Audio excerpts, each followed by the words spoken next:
Hai teman-teman, kembali di Dan Cineview. Terus terang saja sih, saya jarang nonton film-film Korea Selatan. Bukan karena kualitas atau cerita filmnya yang buruk, tapi lebih ke durasinya yang selalu berkisar 2 sampai 2,5 jaman. Kebayang nggak sih nonton di bioskop berapa kali harus ke toilet? Film The Call ini tayang perdana di Netflix di akhir November lalu dan sempat worldwide trending di Twitter dan mendapat banyak komentar positif dari netizen. Penasaran dengan filmnya, saya langsung cabut dan streaming di Netflix. Film ini terfokus pada dua peran utama, yakni Seo Yeon yang diperankan oleh Park Shin Hye dan Young Suk yang diperankan oleh Jong Seo Jun. Film ini masuk dalam kategori horor, misteri, dan thriller yang dibalut dengan plot twist yang apik. Dari segi judul, sepertinya tidak asing bagi kita karena banyak film dengan premis yang hampir serupa.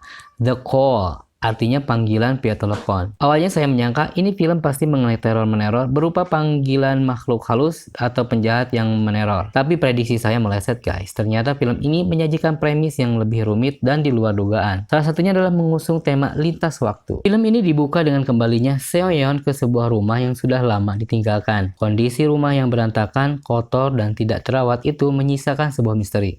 Di sana, Seo Yeon mendapatkan sebuah panggilan yang aneh di mana seperti orang yang salah sambung. Namun, setelah membaca sebuah buku harian yang tertinggal di rumah tersebut, Seo Yeon menyadari bahwa sang penelpon adalah wanita bernama Young Suk yang tinggal di tempat yang sama 20 tahun yang lalu, tepatnya pada tahun 1999.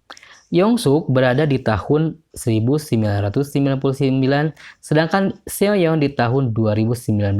Artinya, mereka berkomunikasi dengan jarak 20 tahun. Mereka akhirnya berteman dan saling berbincang selayaknya teman baru yang akrab di rumah yang sama, namun berbeda waktu. Seo Yeon sekarang hidup sendiri, sedangkan ibunya berada dalam perawatan di rumah sakit. Ayah Seo Yeon sudah meninggal karena kecelakaan di tahun 1999. Sedangkan Song Yuk dalam kondisi yang sangat memprihatinkan. Dia tinggal bersama ibu tirinya yang sedang memberikan terapi khusus buat Young Suk.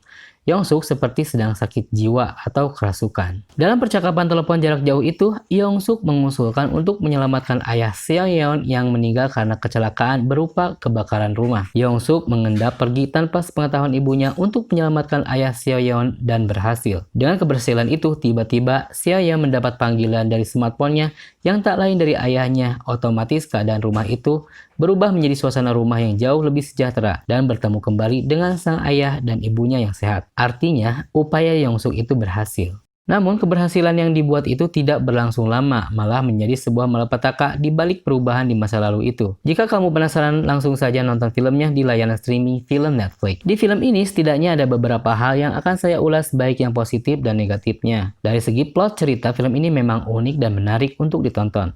Tentu saja ini berupa cerita fiksi yang liar bertemakan time travel. Perkembangan karakter dari kedua tokoh film ini sangat jelas dan masuk akal. Yang awalnya berteman dan saling membantu berubah jadi musuh yang sulit untuk ditaklukkan. Yang kedua adalah salah satu aspek yang sangat layak untuk diberikan pujian dari The Call adalah acting dari Park Shin Hye dan Jong Seo Jun sebagai karakternya masing-masing. Meski hampir nggak pernah berdialog tatap muka karena hanya berkomunikasi lewat telepon, keduanya masih mampu menyampaikan emosi dari karakternya ke penonton dengan sangat baik. Namun, acting paling mencuri perhatian bisa dibilang datang dari sosok Jong Seo Jun sebagai Young Suk yang tampil sangat mencekam sebagai psikopat dan mampu bikin penonton merinding.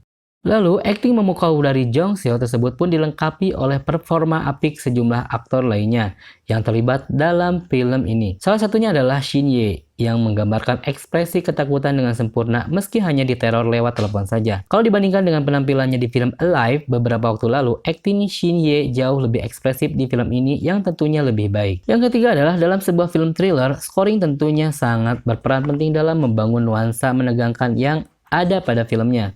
Hal ini pun sukses dihadirkan oleh The Call yang memiliki scoring sangat mencekam yang mampu membuat penontonnya merasakan sensasi teror yang ada pada adegan tertentu di filmnya. Suasana mencekam ini pun dibantu dengan sinematografinya yang memiliki perbedaan warna pada adegan tertentu. Contohnya, saat kehidupan Seo Yeon membaik, kita akan ditampilkan dengan latar warna yang lebih cerah setiap kali menyorot sang karakter. Sedangkan latar warna dari sosok Young Suk selalu bernuansa gelap agar lebih menggambarkan suasana mencekam dari karakternya yang dikisahkan sebagai psikopat. Dan juga ketika perubahan kondisi masa kini akibat dari perubahan di masa lalu, spesial efeknya sangat keren. Yang keempat, ending film ini termasuk open interpretation, di mana penonton bisa menerka akhir film ini sesuai dengan imajinasi masing-masing. Ciri khas dari film misteri memang itu guys, namun justru itulah menariknya dari cerita sebuah film misteri. Seperti yang saya katakan sebelumnya, film-film Korea memang memiliki ciri khas durasi film yang cukup panjang, termasuk film The Call ini guys.